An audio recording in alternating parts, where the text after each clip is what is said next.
Let me see you move your.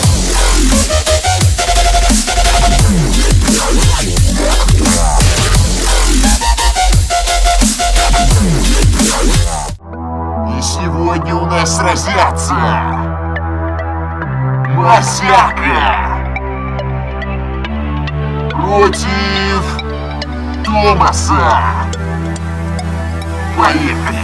Не буду говорить про то, что ты крутишь подписчиков. Не затрону твою мать и не перейду на личности. А помнишь, как в гетто тебя менты поймали с поличным? Как ты доказывал маме, что съел на завтрак яичницу? Хочешь сказать, что ты из гетто? Да ладно, парень, только войдешь ты в их район, тебя растоптают. То, что ты в видео материшься, как мелкая сучка, не делает тебя крутым. Свали с ютуба лучше. Не понимаю, как земля носит тебя, ублюдка. Сейчас порву тебя в клочья и унижу прилюдно. Ты можешь пищать, что я матерюсь и что это плохо, но мне на это, знаешь, откровенно похуй. То, что я черный из гетто, это мое отличие от тысячи летсплейщиков, таких как ты, нища. Еще перед батлом я знал, что ты скажешь про это, ведь меня никак нельзя задеть, я просто ангел из гетто. Последний день перед батлом я написал этот текст. Ты готовился неделю, но все равно я the best.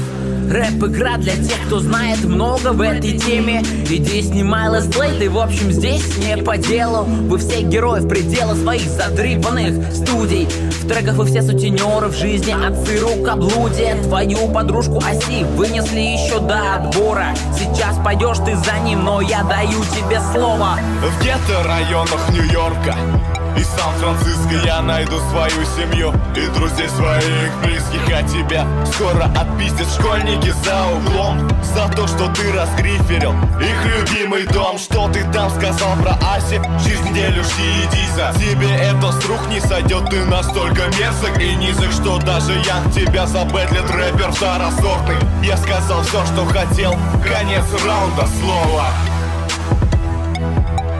Решай, кто победил в этой битве? Переходи по ссылке в описании в группу ВКонтакте и голосуй за своего любимого ютубера.